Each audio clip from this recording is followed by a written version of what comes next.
Hello, everyone. It's Vivian and Asimos from the podcast you are just about to listen to. And I just wanted to give you a heads up that very soon, in about a month, we're going to have a really big announcement here on the channel. So if you want to be able to stay in the know, please do subscribe to us. Wherever it is that you listen to podcasts, you can follow us on social media so you do not miss the announcement. Oh, and obviously, go buy Holly's book, Fans and Fandom, A Journey into the Passion and Power of Fan Culture. And also, you can go pre-order my book, Cosplay and the Dressing of Identity. Anyway, bye!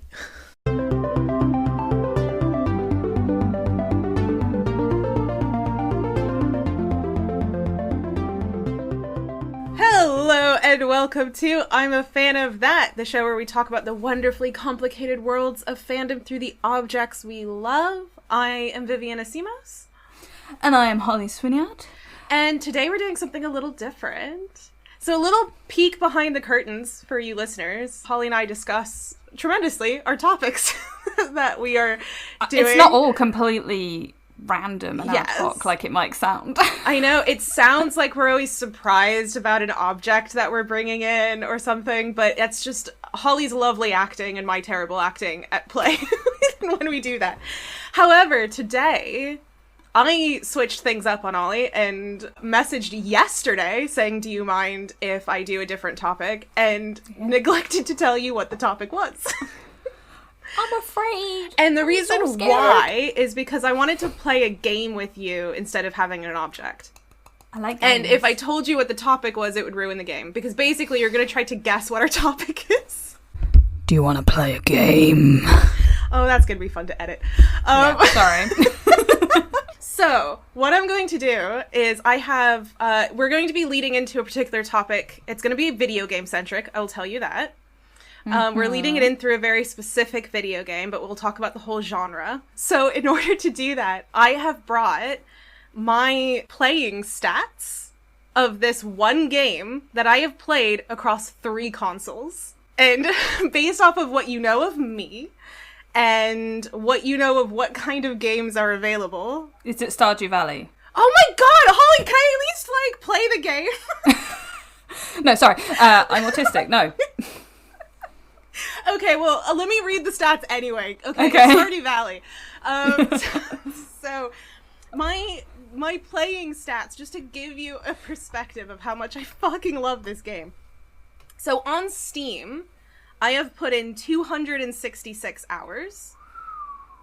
Technically a little bit more than that, because that was taken yesterday afternoon, and then I played for a little bit yesterday in the evening. On Switch, I played for 210 hours. And on Xbox, I have played for 488 hours.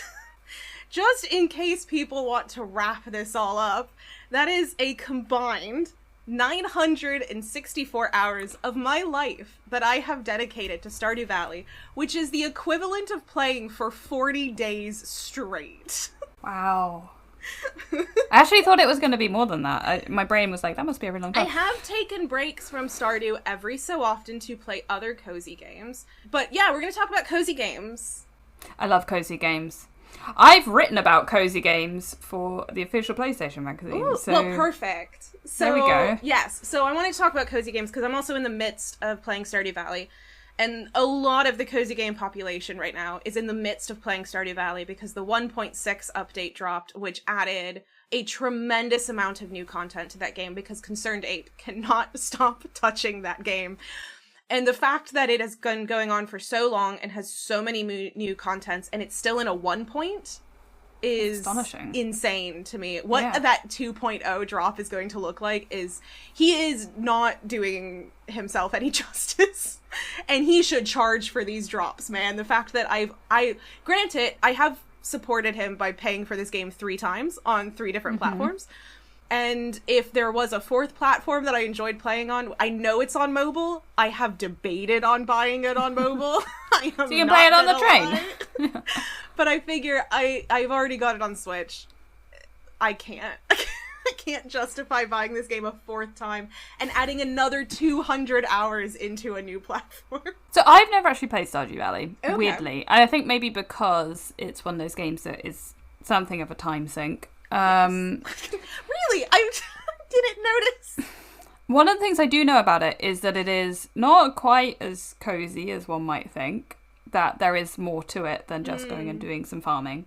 And that there's lots of storylines and you can do slightly differently every time you play it. There's different romance options, things like that. And also there's things like the caves. I've heard a lot about the caves.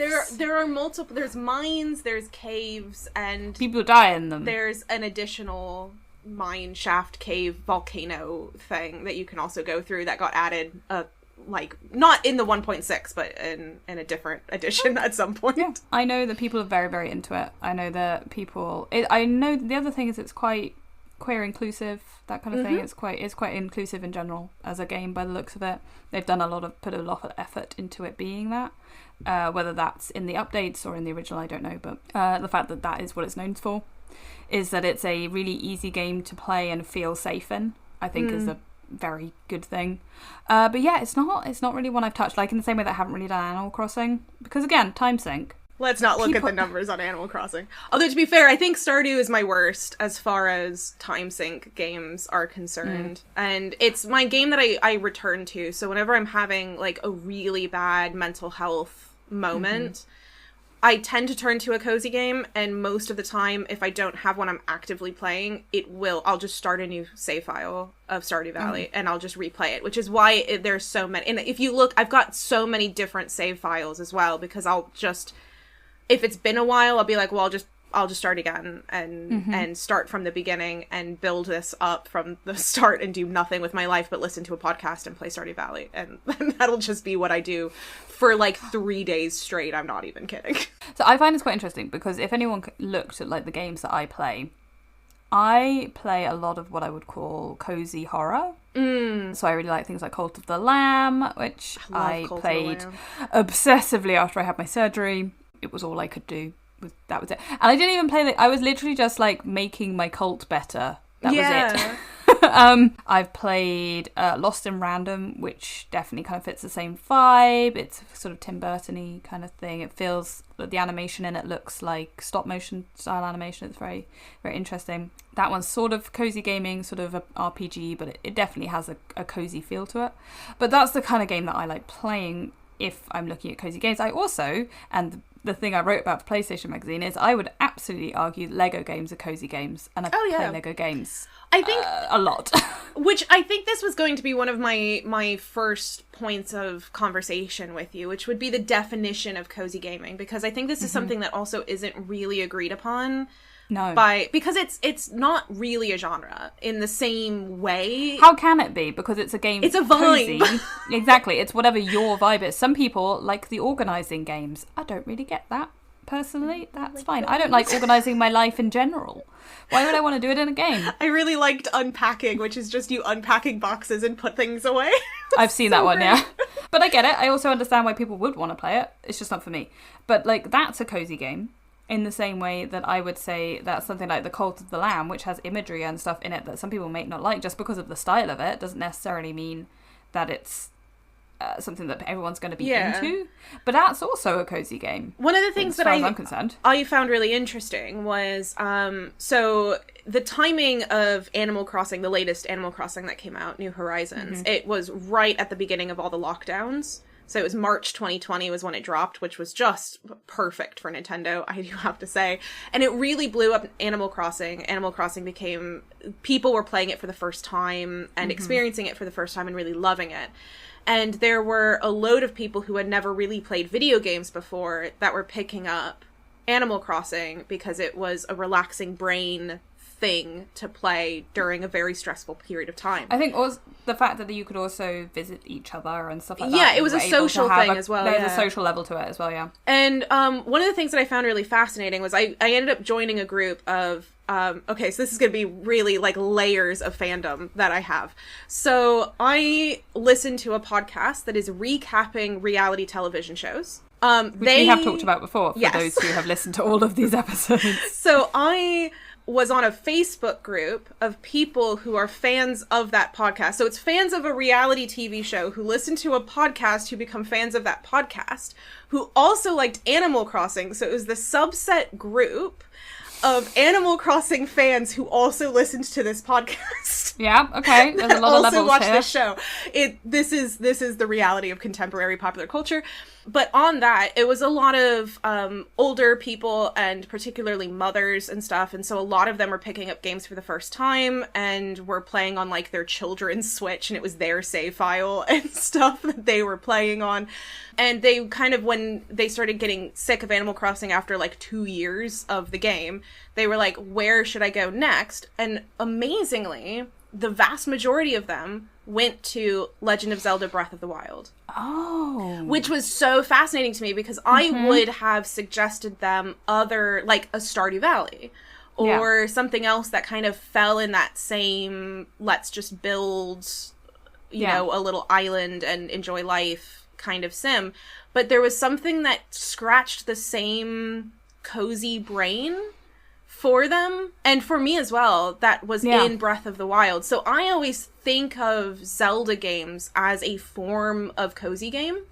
Well, this is quite interesting because one of my favourite games, which is a game nobody's ever fucking heard of, which is Festival of Magic, which is... I've cosplayed from it, so if anybody wants to go and see what the game is, you can find my cosplays. And it's very similar to Legend of Zelda kind of vibe, but it's got a farming element to it. You have to make your own resources, right? You can't find extra weapons or spells or ammo or any of that kind of stuff. You have to grow it and make it and make your own potions and all that kind of stuff. So you can find it sometimes, but mostly it's you have to find the right plants to then create these things you need for your magic, right?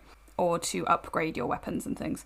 So it has this inbuilt, you have to go and do farming for a while on an island element to it for you to be able to complete the game, which I really, really like. Earthlock Festival of Magic is just, it's so fun. And they've got a new one out at the moment, which is more leaning into that kind of element, cozy element of it as well, which is really fun. Yeah. And so it's a really interesting thing that I would not call that a cozy game. I would call it a JRPG. It's not, it's made in Norway, but it's that vibe. They very heavily lent into the vibe of, no, but you still have to run your farm.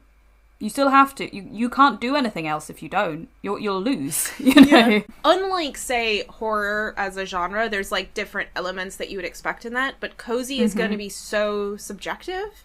Yeah. Like you say, like the organization games to you are not cozy. Those are probably very stressful to people who do not like organizing, who do not. But for me, because if I could reorganize my house every month, I would. And if that would mean that I would be able to keep my husband, because if I did that, I wouldn't. He would go insane. But it scratches that cozy itch for me in a way that it doesn't for other people, because it's so subjective and it's based off of how your brain works, which is going to be so different for each person, that having this kind of label of, you can't really label something formally as a cozy game, but you can do it with type. So it can be a farming simulator, which you may or may not find cozy. Exactly. Well, the reason I would say the Lego games are cozy, the reason I've argued the level games are cozy, is because they are heavy nostalgia games, right? Not only are they Lego, which everybody, right, it's Lego, it's your childhood, it's all that kind of stuff, but they have made Star Wars Lego, Lord of the Rings Lego, Indiana Jones Lego, Harry Potter Lego, all of these things that really relate to Batman, there's Avengers, all these things that are childhood, easy access. They scratch a little thing in your head to be like, I love the Lord of the Rings, the music, and then they made it Lego, which is safe and easy, and doesn't matter if you die, you'll just brick back up again, you know. You just have to recollect all your studs, run around like a crazy person. It's not got any of that worry that a lot of games have in that regard. Like, if you're playing an adventure game or an RPG or whatever, and you die in a big battle, that's really annoying. Whereas in the Lego games, you die, you come back.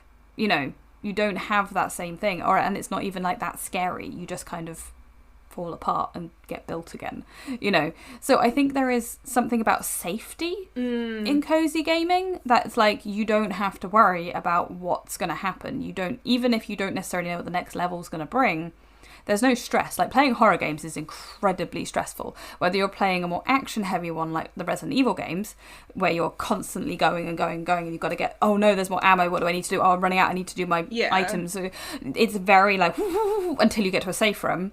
Or it's something like Silent Hill, where you have no choice. You cannot fight these things. You just have to put a bullet in one and go, because you're not going to beat it, you know? Or even if it's something more cerebral, like Alan Wake, which I don't know, that's kind of actiony too. But like, there are plenty of games where you can't, you know, where actually everything is very stressful. That you know, your action level is very high.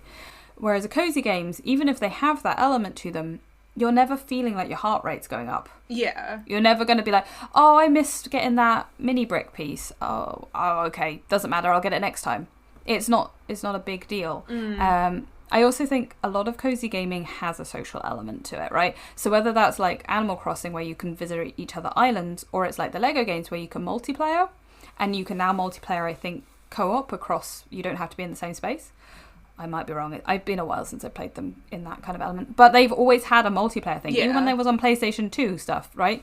That you could always play with multiple controllers. You could have up to 4 people playing them, and you still can. So I think there's that element as part of them, is that they have whether whether it's what you want in that moment or not, there is an option to be social with them as well, which I think is part of the joy as well of cozy gaming. Is it whether you're being social in person, or whether it's actually I can share that I've been doing this with people, and they'll be like, oh my god, did you do this thing on your farm or whatever. There's an element of community to it. Okay. I don't know if that's true of the organizing games. Yeah, I'm not really sure, because I don't engage with online stuff as much, although I do with Stardew, because there's a lot of figuring out how to do farm layouts. Mm-hmm. And so there's a big, most of the kind of social element online for Stardew are sharing screenshots of your farm to show how you've done the farm layout as a way of also showing off. And it's really fun to see what other people have done, and they've changed things now where you can actually move around. So it used to be that you could only move around some buildings, like the ones that you've built, but you couldn't move around like static ones. And they've now changed it where you can move, like, where your house is or where the greenhouse is, like, which were normally supposed to be very stuck, and you could only do that with mods. And now they've brought that into the normal game. So seeing the very different things that people can do of where they've placed stuff is really fun to see. So yeah, that's a big social element. But for things like unpacking, I played that one with my husband, I guess. For some reason, I don't think of that as social, because he's just always here. It's social. But yeah, so we played unpacking together. We sat on the couch and discussed, like, well, I would probably put that there. And it became also a conversation, weirdly, that was really useful to have with someone that you live with. I can imagine, yeah. I mean, we had been living together for a while before we played, but it was still, well, you don't have that moment to be like, why do you think that that's the place to put the razor? You know? In a really safe kind of conversation. Yep. But, I mean, it never got heated or anything, but it was more of just, like, a discussion of, like, ooh, where would you do that? And he was getting annoyed that I like everything to be, he does this, he gets annoyed by this in real life as well, but I like everything to be put away, like, in drawers. I don't want to see it. And he doesn't care. He's like, if it's organized, then what does it matter if it's out in the front? So that became a discussion point in our gaming as well. I'm kind of hoping that one of my closest friends, who I lived with for quite a long time, and I would come home from work and find that she had reorganized our flat, just moved everything around. And I'm really hoping, because I know that she also has done this multiple occasions to her husband now, I hope that she plays these games. I think it might scratch an itch for her that doesn't involve entirely reorganizing the flat. It helps. I had reorganized our kitchen about 3 times before we got unpacking. Chloe, if you're listening, please play this game if you haven't already. It's weird, because cozy gaming it's not something I fall back onto, which I find very interesting as somebody who plays games a lot. But gaming for me tends to be something that I do when I want to be stimulated. The things that I would normally do aren't working. And so I go to it as I need to add to my brain. I need to put things in there that are different to what the rest. It's essentially, I would like some enrichment, please give it to me now. And that's why I play the kind of games that I do, because I think they do get me my heart rate up, all that kind of thing. They get me a bit more like, oh, this is so exciting. Like, particularly I think things like, I've talked about Resident Evil, Silent Hill, all that kind of stuff, they have incredible lore to them. Like, there's a lot of story behind why these things are happening, and they tend to have a franchise element to them as well, which adds to that, so that you get different lore for different games. As somebody whose brain works in that kind of way, cozy gaming doesn't necessarily scratch that itch, because as much as obviously there is things like Stardew and stuff do have a lot of that, I don't necessarily find it quite the same. And I couldn't tell you why. It's a lot more, at least for Stardew Valley, because not all cozy games have deep, interesting lore. Stardew Valley has a little bit, and it's mostly character, so the different characters have, like, their kind of weird backstories. And a lot of them aren't fully explained directly to the player. Like, you get hints of it, and you can kind of guess at elements of it. My favorite is, there are hints that one of the romanceable options, her name is Abigail, there's a very large hint when you talk to multiple different people that she is not her father's child. Oh, interesting. That she was born of a love affair between the mom and the wizard that is in town. Because the wizard had an ex-wife. He made a mistake, he says, at one point. And then there's another point where he mentions that he doesn't get close to the villagers anymore because he used to at one point. There's another line where you learn that the mom used to hang out with the wizard quite a bit. And then there's another one where somebody thinks that or I think it's Pierre, the dad, thinks that Abigail's not his or something. So there's all of this kind of interlocking, but you never know for sure. And it's not part of her storyline when you are romancing her, where you find out about this thing. It doesn't come out. You just get these little nuggets of, like, a person's life, and you're like, oh, that seems juicy, like some juicy tea.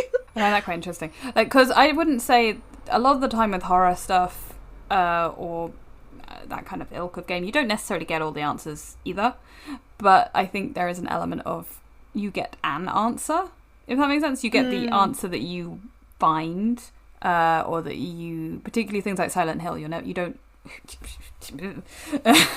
why is Silent Hill there, why does it exist, all of this stuff. If you play enough of the games, you can put it together.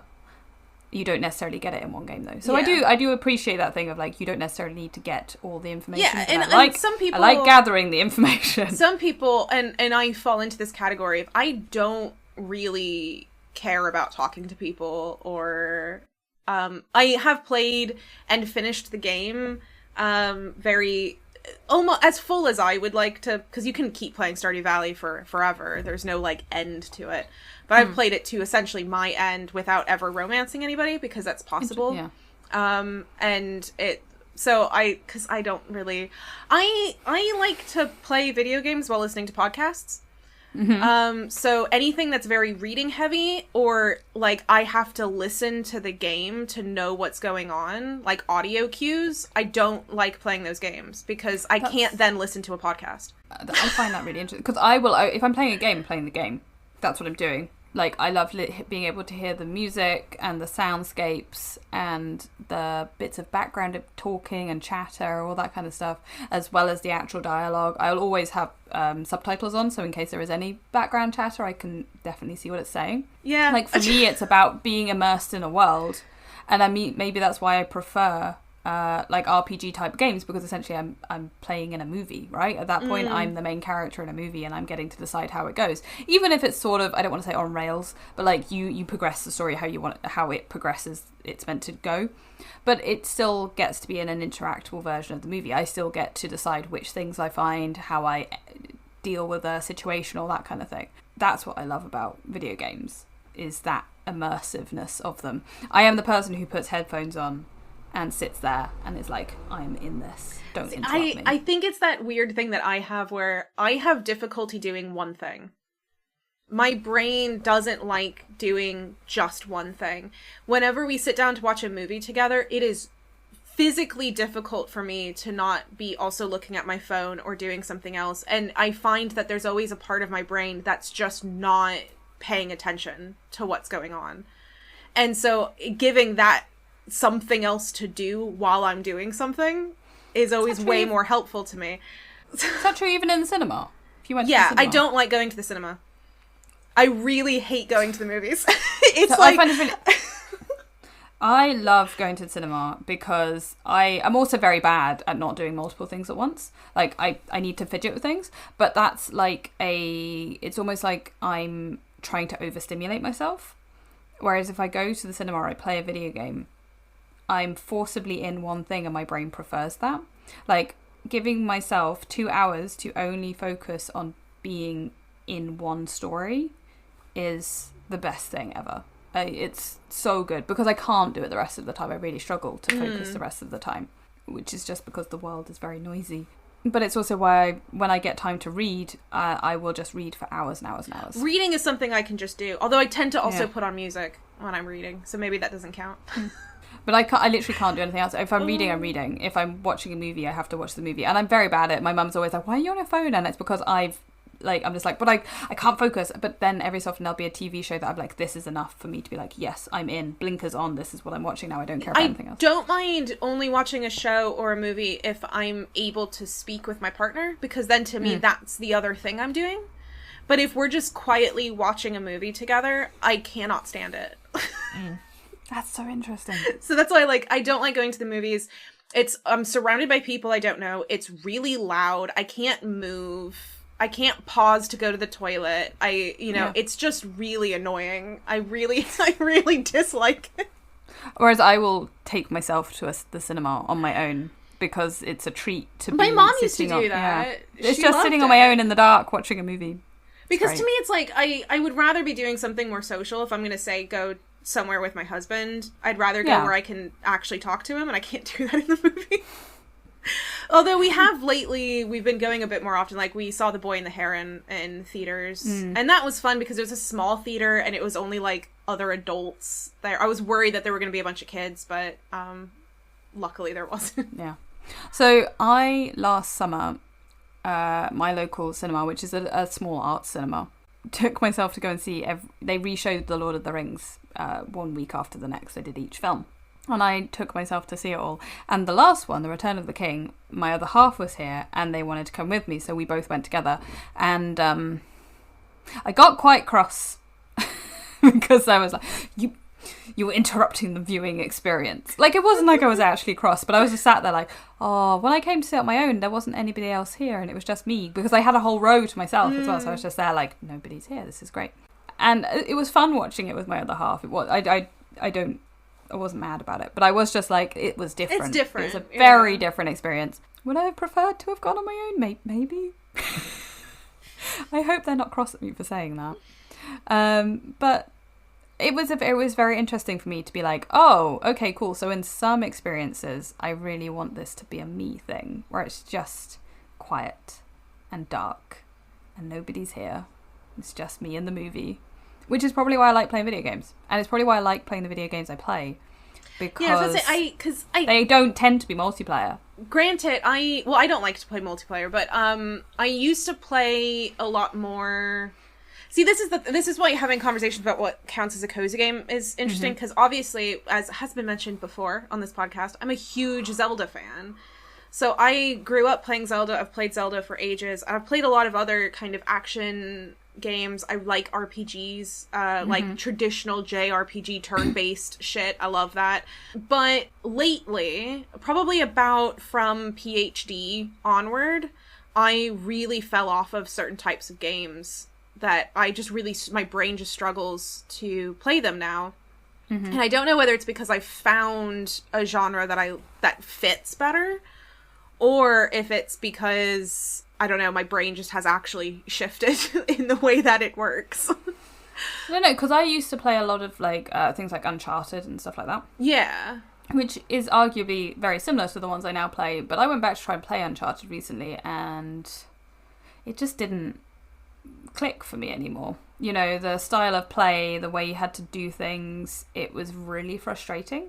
And I'm not sure if that's to do with the fact that the games are relatively old, in inverted commas, now, and so they aren't necessarily easy to play, or whether it's just I was like, you know what, actually this story doesn't enthuse me in the way it used to, and I want more complex storylines and more complex characters. Particularly since the later Uncharted games, particularly 4 and 5, have much more complex character arcs to them. And I say 5, it's the spin-off one, but the 5th one in the franchise. I found them more compelling than the earlier ones, and that's probably to do with the fact that the earlier games were made in the sort of, I want to say 2010s-ish, late noughties, 2010s. And so probably video game storytelling styles have completely shifted. And that maybe also be the same thing, that actually it's like you want a different type of story, you want a different type of gameplay, and those don't exist in those games. I don't know. Yeah, because Zelda definitely has coziness to it. Oh, yeah, that's what I was saying. I think Zelda fits into the cozy. I mean, as was exampled by my reality TV podcasting group. Yeah. Zelda really fits that cozy vibe. And I think that's why, to me, that's an example of the cozy always being present, even though there's combat in those games. Well, because I was thinking about this, and because I was thinking about what games do I turn to when I want a cozy, easy game to play. And it's been a while. Recently, I've really been considering going back to Hades, because, and particularly with Hades 2 coming out, and I played it a bit with Egg, so they have a Switch, and I played Hades on their Switch. But I was very much considering getting my own Switch so that I could play it properly all the way through, because I've never done that. But actually as a game, it definitely fits that vibe for me. It's got all the stuff I like. It's got the lore, it's got it's got a bit of action, but it also has this kind of safety net element to it. You can't die. Yeah. You literally can't. That's the premise of the game. And Hades definitely would fit into it, as if you're going to count things like Cult of the Lamb. Yeah. I would put Hades into the same category. Yeah, I mean, and I quite enjoyed Hades. I played Hades fairly recently. I was playing it through. But to me, it was a kind of a game where I just put on a podcast. I had it on mute, and I just did the mechanical, all right, let's do another run. All right, let's do another run. Oh, I've got 20 minutes left of this podcast. I can do another run. Like, it was... Yeah. The other thing I would put into that category for me is play Papers, Please to death. Like, I love it. And all the ones that are kind of like that, I love that kind of game where you're doing that. I'm going to look at all the things, and you get really fast at it, and you're like, I can see all the numbers. It's like the Matrix,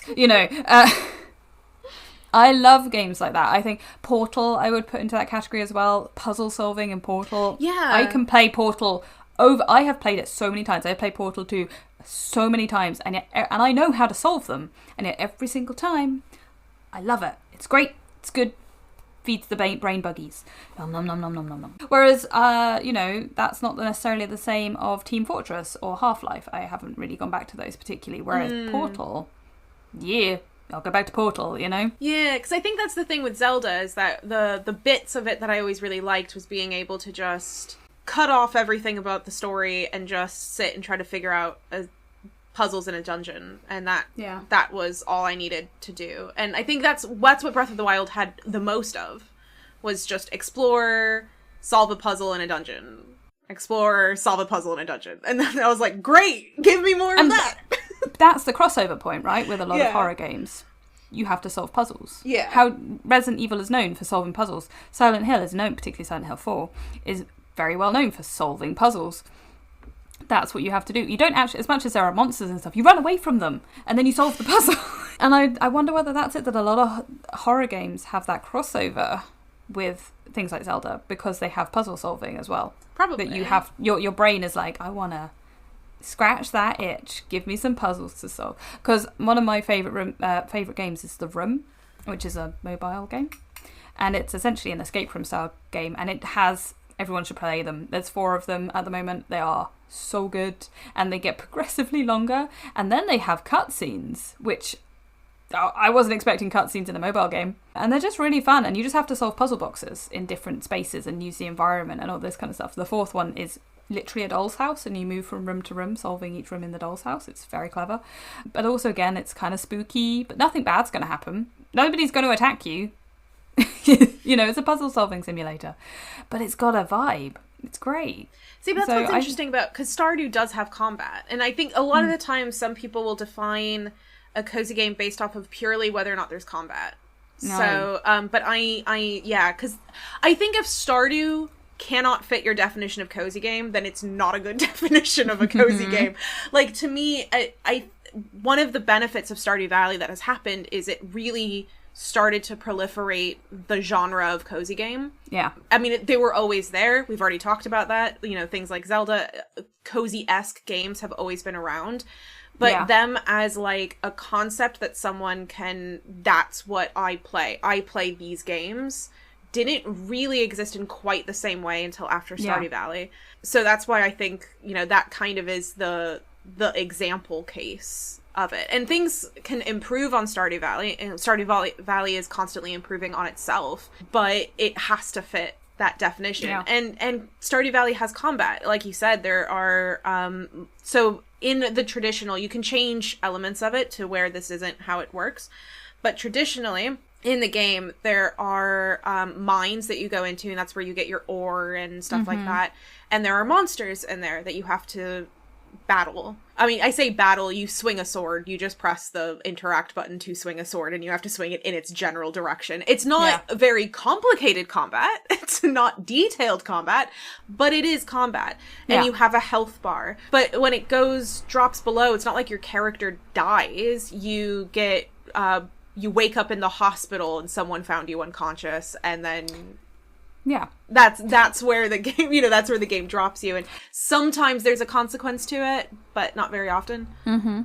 And I think also with cozy gaming, there is an accessibility thing to them as well. Stardew, like you're saying, you can get across multiple platforms, so it really, and people were borrowing their kids' Switches to play at Animal Crossing. These are kind of things where you can get them in whatever form you have, and I think that's why a lot of cozy gaming is on mobile or tablets. You know, everyone's got a mobile, everyone's got a tablet, and there's a lot of cozy gaming type games on those because they're super accessible to people who maybe don't have a console. I think they're also I will fight you gamer boys about who counts as a gamer. I will fight. Anybody who plays games counts as a gamer. Just console, PC, I don't give a shit. I'll fucking find you. I think one of the ways that I would define, I guess, a cozy game is also by the speed necessary to play. So with Stardew Valley, with particularly Breath of the Wild, I mean, the other Zelda games would fit into it, but I don't know what the hell you're doing outside of it because they're very linear games. You can kind of play them at your own pace. So even though the Stardew Valley works on a time system, so you're playing through a day and the time of the day progresses through, and then at the end you have to go to sleep, and then you wake up and the next day starts. I feel like Stardew Valley and Pathologic are the same game in different timelines. Probably. But basically you can you can take your time complete. It's not like you have to complete each step by a certain date. You can take your time with it. It can take you 5 years to do something that someone else has done in 1 year. And that's not a problem. You're not marked differently in the game because you didn't complete it fast enough. You don't fail something because you didn't complete it fast enough. You can waste your time not saving Princess Zelda for eons in Breath of the Wild, and no one's gonna give a shit. At this point, do we define Skyrim as cozy gaming by the same? I mean, I would listen to an argument that makes that. Like, well, Minecraft, right? Minecraft definitely is. It's cozy gaming. Yeah. Because you can do whatever you want in that. You don't have to do combat if you don't want to. You can turn it off. Minecraft definitely fits cozy. A lot of the cozy gamers, like on Twitch and stuff, who specialize, quote unquote, in cozy gaming, they play Minecraft or have interest in playing Minecraft. I actually, because a lot of people who do things like play Skyrim, they love building their house. Yeah. And getting all their stuff and setting it out nicely and making it a cool space and going on side quests and just faffing around. Well, I heard a story recently where somebody was talking about how a family member basically turned Elden Ring into a cozy game. Yeah, so very all doable. they do, because it's an open world, so they just wander and they pick flowers. And they look at the world and how pretty it is, and they pick flowers. And then if they can't get away from an enemy, they call in their older sister, and the older sister takes care of it. And then they take the controller back, and they go back to picking flowers. And, like, Elden Ring, I love that idea, because Elden Ring is huge. Elden Ring is massive. And you don't, because it's not, it doesn't have a I mean, it does have a storyline, but it doesn't have a linear storyline. Yeah. You essentially stumble across a boss battle. That's how all of those games work. You kind of do that, but you're essentially, what you're doing is exploring a world and fighting people. But you could very easily do that without the fighting element, as long as you don't accidentally stumble across them. Yeah. I would love to have a version where you just walk. Genshin Impact, that's cozy gaming, surely. Surely Genshin Impact is, because you can do whatever the fuck you want in that game. You can fight people, you can walk around, you can just see the world, you can spend forever just faffing, you know. You could do a mission if you want to do a mission. You don't have to follow the main storyline. It's huge. Surely Genshin Impact counts as a cozy game. But that's it, like, I don't think it's definable, because it really depends on the person. It depends vibes. on how... Yeah, it's literally like, I feel cozy right now, you know. I mean, I think it's a little bit more difficult in things like Elden Ring and Skyrim. Oh, yeah, I mean... there is an element you will die. Elden Ring, you know? Is not necessarily... You can turn it into a cozy game by having somebody willing to do part of the non-cozy for you. But it is something that you are actively having to alter rather than... Although I would love to see someone do a mod for Elden Ring where they do just remove all the enemies and you can just wander. It's out there, yeah. That would be amazing. I would play Elden Ring then. I have to say, they're not really the kind of games I've ever been particular. It definitely I don't like massive, how different people's brain works. So, like, Tom plays Elden Ring and the Dark Souls stuff. He loves them. He has played the shit out of Elden Ring. Has already pre-ordered the DLC. I will make fun of him because I'll be playing Stardew Valley or something and relaxing, genuinely, just lounging, enjoying my time, being like, oh, should I plant this thing over here or over there? Like, that's... And he's like, I'm dying again, and this stupid thing. And I'm like, how relaxed are you right now? And he's like, this is fine. This is relaxing. Like, this is relaxing. You are so stressed out right now. I don't understand how it's relaxing to you. So my other half plays a lot of, they like Pokemon Unite. They were having a lesson in how to be a better Pokemon Unite player last night. They want to do like sort of esports kind of stuff with it. They love the esports, but they also play things like Hades. They'll get really into a game for a period of time and then like and they do a lot of games. They are currently playing a dinosaur simulator. They're obsessed with the dinosaur simulator. It's all they do. They come and show me them being a different dinosaur every day. It's great. They love the dinosaur simulator. But they like that kind of game. Like that sort of... And I would also argue that the dinosaur simulator is probably it sounds cozy gaming. Like a cozy game. You can die. You can be eaten by other dinosaurs because it's a dinosaur simulator. And there's other people in it, so it's a multiplayer platform. So there's that. But also you can kind of join up with people and annoy other dinosaurs and stuff like that. It sounds very strange. They're having a lovely time. But they like that kind of game. They like a lot of PC gaming. But they definitely love a cozy open world kind of thing, or your more esports kind of stuff. Whereas I am like, I wish for the story to be told. Please give me the story. Where is it? We do the story. We do the bits next to the story. We have the different paths around the story, but we're doing the story. That's the kind of game I like playing. Like we're doing the being in a movie. We're doing that. I like a linear. It doesn't have not like super linear, but like I do like a linear game. It's like there are certain Assassin's Creed games I like and others that I don't like because some of them are too open world and some of them are not. Then it's like, this one is enough open world, this one is too much. I don't really like the pirate one because it annoys me that I can't just get places quickly and I don't want to do the pirate ship. I don't care. I don't like driving in games, and this is worse because I have a boat. But I do like a game that gives me different options of how to do the storyline. That it happens slightly differently and I can get different endings. I like that kind of thing because that feels like enough choice. Whereas if I'm like, but the world is open, but only in a very specific way that the game is programmed for it to be open and I can't do everything I want, that's annoying. I might as well just go outside. Can't swing a sword around outside.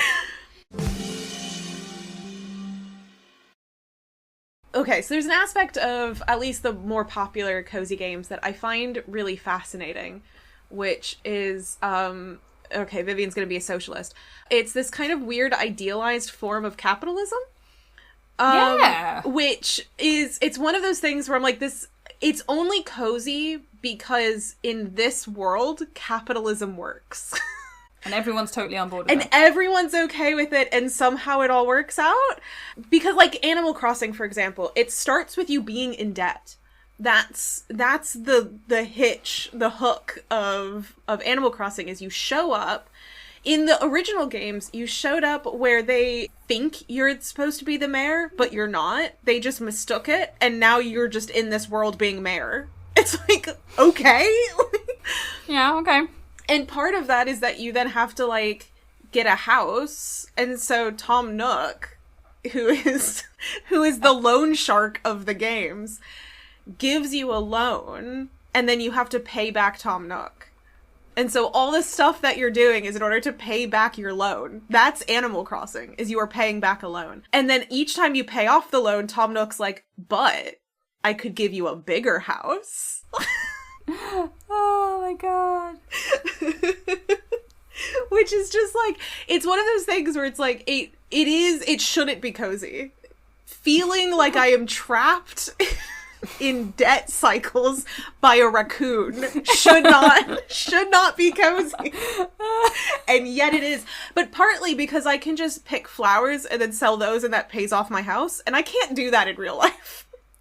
I suppose it's a difference because, like, in Stardew Valley as well, your farm is successful and good and works, and you don't, you're making money, and so you're not worried. Well, you don't have expenses. Yeah. I mean, you do in the sense where you have to, like, buy the seeds, but it's not like you have to do a mortgage payment once a season for the month.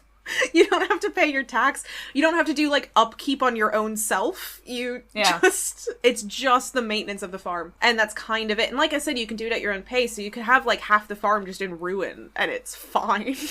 This is it. I think there's an element of idealization to them. Like, we're talking about the Lego games, right? That you just fall apart and then you get put back together and you don't have to worry about it. There is no consequence, I guess, in cozy gaming a lot of the time. The consequence is, oh shit, I need to do that bit again. Or, oh well, I didn't succeed in this particular thing right here. But not in a frustrating way. Just, oh, I'll do that tomorrow. Well, and Stardew Valley is really fascinating because the you can play the game in two different facets. So there's the whole idea is that you're in this small town and there's a big corporation that is kind of slowly taking over all of the mom and pop shops and stuff like that, which they call Joja Corporation. And you can either save the community center and bring the community back together and make it this more united front, and you basically run out the corporation from your town. Woo! Or you can side with the corporation.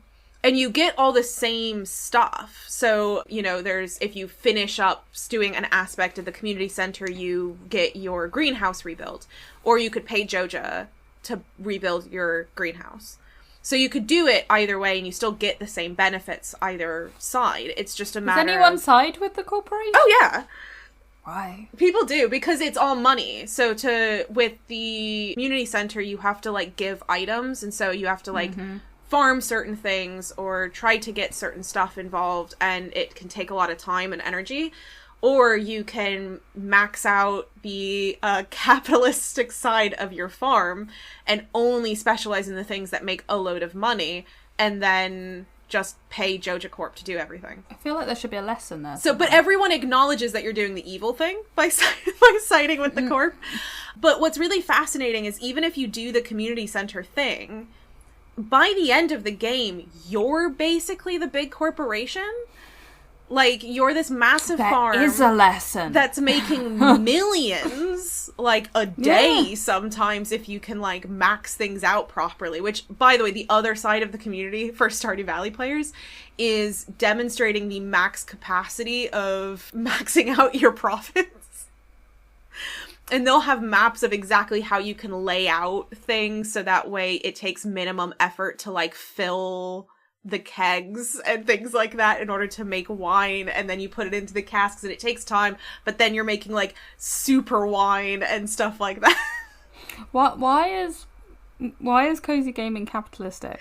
It's always, and this was my point that I was going to get to. There's this weird thing where cozy games tend to, not always, but they tend to be capitalistic and really, like, demonstrating this weird side of, like, the need to max out your efficiency to make the most amount of money.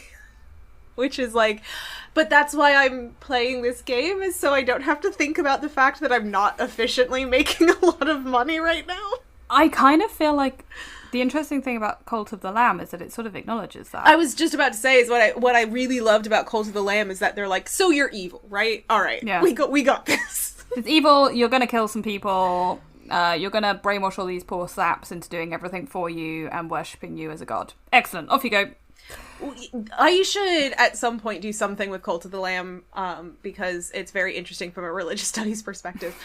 But yeah, I really enjoyed Cult of the Lamb, and to me, it was a really good cozy game. And there's combat in it, and it's like a roguelite, so you have to like travel through and try to do a beat 'em up as many people and make the runs and stuff like that. But you die, but you always come back to life. You can also gamble.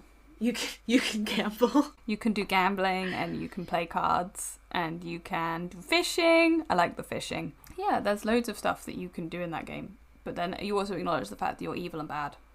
And you may or may not kill your god.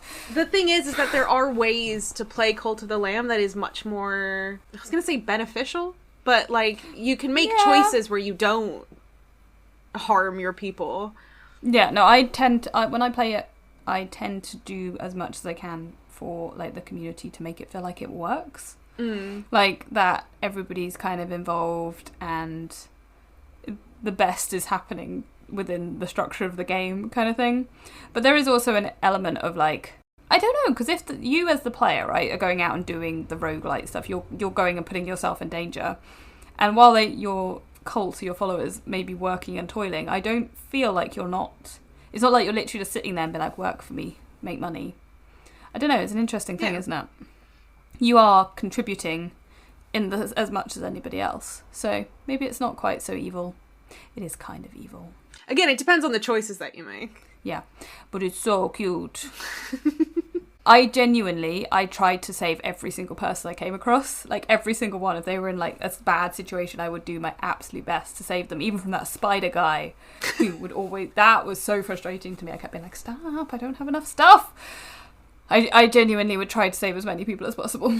My cult was quite large. I think cozy gaming, it definitely seems to be somewhat subjective, right? I think there are certain games you can definitely argue they're not cozy. They're very stressful. I don't think Outlast in any way is a cozy game. You know? Don't think Alien Isolation is. No. I don't think any game that shows horrible, gruesome dying and horrific scenes of a violent nature counts as a cozy game. However, I think you could probably make quite a few of them cozy if you wanted to. Well, it's like cozy murder being cozy crime novels as being a genre, and most of the time those are defined by not showing. You don't see the murder, you don't see gore, you don't talk very much about blood. If you do, it's just in very light mentionings, and that's considered cozy crime because you're basically just not acknowledging that part of it, which I've always felt really weird about, where it's like, oh, but you're okay with talking about someone being murdered, but not all the other stuff that goes along with that. Yeah. Well, this is it. Like, most horror games, in fact, probably all actual horror games, you can't make cozy, right? Because you got to see the horror for it to be scary. It doesn't really work otherwise. The action adventure stuff, or like Zelda, for example, definitely you can. That's cozy. You don't have to acknowledge that the violence is violent in the same way. You know, it's made up fantasy violence. It's not the same as. Now I'm just thinking about Outlast, and I don't really want to. They're not games that I enjoyed at all. They're too far. They're too far. I feel like acknowledging where my line is with horror games is quite funny. Like, it's here. It is interesting to see what people decide their line is for where something cozy stops. Yeah. Like, what is enjoyable for them? Because, like, with Stardew, there's a lot of things that if I had played that game at a different point in my life, I probably would not have actually found that cozy. So there is a character, for example, there's two characters in particular who are alcoholics, and one of them struggles with depression, and this is he talks openly about suicidal thoughts, which feels like there should be some kind of trigger warning on. Oh, yeah. There's also, in year 2, there's somebody who was away that comes back, and he was a soldier fighting in the war that is apparently going on in the world that you are in. And he has PTSD and struggles with that. So there's all these, like, kind of darker moments in it that I think I had played it as an adult when I was much more comfortable in my own experiences, where I could experience somebody just writing about them in a way that isn't super in-depth and be okay. But there was a time where I don't think I would have been able to handle that very well. Yeah. Which, that's quite interesting. Yeah, which is interesting that it's in this game that is considered cozy. But again, things like that can be considered cozy if there's no gore, which is a really weird definitional point for certain things that I find. Yeah, because surely even for some people the discussion of those topics is going to be very difficult. But this is what I mean, that it's super subjective, that like for somebody, if they were struggling with alcoholism or somebody in their family was coming across that in a game that they've been told is a cozy game, is going to be very difficult because they're not expecting it. Yeah. And not being pre-warned of it. Whereas we expect there to be pre-warnings on more violent or horror games, you know? Granted, I don't know if there's trigger warnings on Stardew Valley now. I bought Stardew Valley very early in its life, at least on Steam, and then the other ones I just bought because I already knew I liked it. So I don't know whether or not there's those markings now, so I should stress. But if anyone knows, I guess I could always look at the storefront page, but I would be interested to know if that has been added to anything. Yeah, because that's something where not for me it's fine, but like it would be a difficult thing to suddenly find.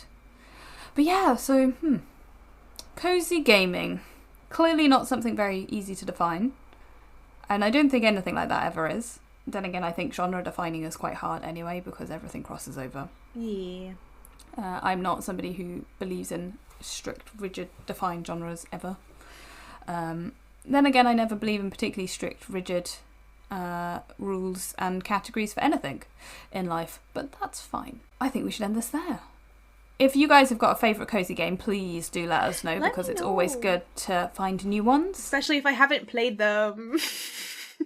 If you've got a favourite horror game, I'd like to know that one. That's always fun too. That's a completely different thing. Both. One cozy, one scary. Let's go. And then we'll try them out. If you haven't already, subscribe, like, review, share, etc., as we always say. Please do come back next time. Yeah. Who knows what we'll be talking about? Clearly, we're surprising each other now. Sorry. I'm amazed by how quickly I guessed.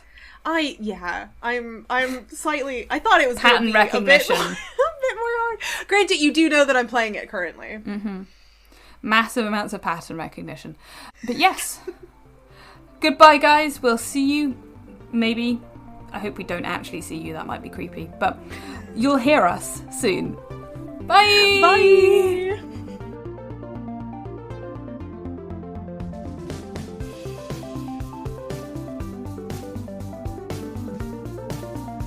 Thanks for listening. Remember to like, review and subscribe wherever you listen to this podcast, and do give it a share. Tell your friends, family and fellow fans and get the word out. You can follow us on social media, links in the show notes, as are some links to further reading. Who doesn't like a reading list? We are nerds after all. Music for this episode was Nowhere Land by Kevin MacLeod, licensed under Creative Commons Attribute 3.0. This episode was produced by Vivian, Asimos and Holly Swinyard.